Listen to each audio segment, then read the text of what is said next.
Om Swastiastu. Perkenalkan, nama saya Nelwek Andriani.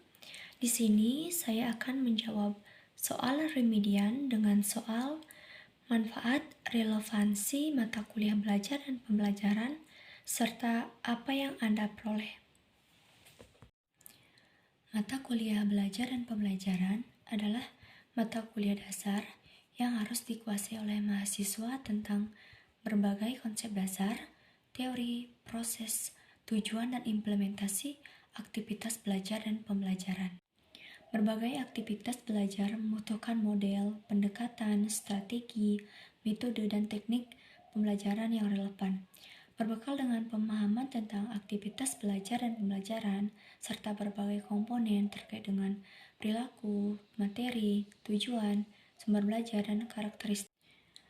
Sehingga mata kuliah belajar dan pembelajaran memiliki manfaat, yaitu mahasiswa dapat merancang ragam pembelajaran yang relevan, efektif, kreatif, dan inovatif guna mencapai kompetensi yang diinginkan.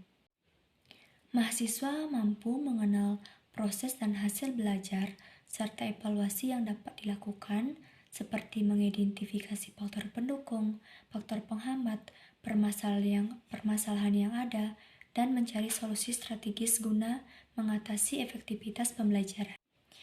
Relevansi mata kuliah belajar dan pembelajaran adalah mata kuliah belajar dan pembelajaran memiliki hubungan yang sangat erat dan saling mempengaruhi satu sama lain. Belajar dapat diartikan sebagai suatu usaha dasar yang dilakukan individu, baik secara langsung maupun tidak langsung. Perubahan ini merupakan perubahan ke arah yang lebih baik, yang dapat menimbulkan suatu pengalaman, pengetahuan, keterampilan, dan sikap-sikap baru. Seorang anak yang bisa dikatakan dulunya tidak mengetahui apa-apa, yang menjadi mengetahui sesuatu dan akhirnya mengalami perubahan tingkah laku. Pembelajaran merupakan komunikasi dua arah, yaitu komunikasi yang dilakukan oleh guru dalam mengajar dan komunikasi siswa dalam belajar. Guru memberikan siswa dengan menggunakan asas-asas pendidikan maupun teori belajar. Dalam proses pembelajaran, guru dan siswa bekerja sama dalam berbagi dan mengolah informasi dengan tujuan agar pengetahuan yang terbentuk tertanam pada diri siswa dan menjadi landasan belajar secara mandiri. Secara singkat, antara belajar dan pembelajaran saling terkait satu sama lain. Belajar dapat dilakukan di mana saja dan kapan saja. Akan tetapi, pembelajaran dilakukan di sekolah di mana guru dan siswa saling berinteraksi untuk mengelola informasi agar pengetahuan yang didapat agar pengetahuan yang telah dilakukan dapat ditanam dalam diri siswa. Yang dapat saya peroleh dari mata kuliah belajar dan pembelajaran adalah saya dapat mengetahui masalah dalam belajar, mengetahui motivasi belajar, dapat mengetahui minat belajar, dapat mengetahui hasil belajar dalam bahasa Inggris, dapat mengetahui teori belajar Bloom, dapat mengetahui teori konstruktivis dan behavior, dapat mengetahui pendekatan belajar siswa aktif, dapat mengetahui pendekatan keterampilan proses, dapat mengetahui pendekatan kontekstual, dapat mengetahui jenis kegiatan pembelajaran atau model pembelajaran, dan dapat mengetahui tujuan pembelajaran dan fungsi tujuan pembelajaran.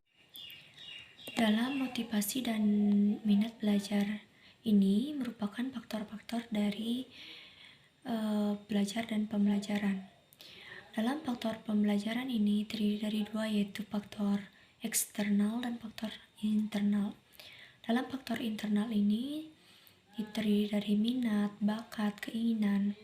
Sedangkan faktor dari eksternal yaitu faktor dari luar, misalnya terdiri dari faktor lingkungan, keluarga, maupun faktor sekolah. Teori belajar Bloom adalah salah satu teori aplikatif dalam psikologi belajar kognitif. Teori belajar Bloom ini dibagi menjadi 3 ranah. Yang pertama ada ranah kognitif. Ranah kognitif yaitu ranah yang mencakup kemampuan intelektual mengenai lingkungan yang terdiri atas 6 macam kemampuan yang disusun secara hierarkis dari yang paling sederhana sampai yang paling kompleks. yaitu pengetahuan, pemahaman, penerapan, analisis, sintetis, dan penilaian. Yang kedua, ranah afektif. Ranah afektif mencakup kemampuan-kemampuan emosional dalam mengalami dan menghayati sesuatu hal yang meliputi 5 macam kemampuan emosional. Yang ketiga yaitu ranah psikomotor, yaitu kemampuan motorik, penglihatan, dan mengkoordinasikan gerakan yang terdiri dari gerakan refleks, gerakan dasar, kemampuan perseptual, kemampuan jasmani, dan gerakan-gerakan terlatih. Yang selanjutnya ada teori konstruktivisme. Teori ini adalah sebuah teori pendidikan yang mengedepankan peningkatan perkembangan logika dan konseptual pembelajaran. Yang selanjutnya ada teori behaviorisme. Menurut teori behaviorisme, pembelajaran merupakan sebuah hasil dari respons seseorang atas stimulus yang diberikan. Behaviorisme merupakan pandangan yang menganggap seseorang pembelajar pada dasarnya pasif, namun merespons stimulus.